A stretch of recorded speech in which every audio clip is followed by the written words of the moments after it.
अस्सलाम वालेकुम नाज़रीन, welcome to the channel V K your help में क्योंकि हिकमत तो खिदमत है। जी जनाब, गैस किलर आज आपको बताने लगा हूँ जनाब। पेट से सारी गैस का खात्मा हो जाएगा।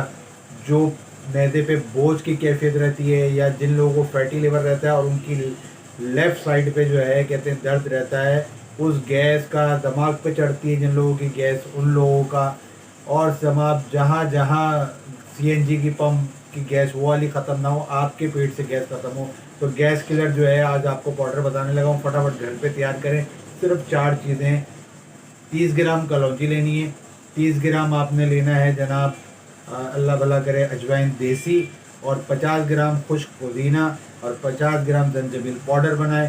सुबह दोपहर रात आधा आधा चम्मच हर के पुदीना के साथ इस्तेमाल करें या पानी के इस्तेमाल करें, जैसा मर्जी इस्तेमाल करें। नहीं समझ आए तो स्क्रीन पर आप नंबर मौजूद है, रब्ता कर सकते हैं। मुझे याद है, मैं आपका हर दिल हकीम महर मोहम्मद मुजीब। अस्सलाम वालेकुम।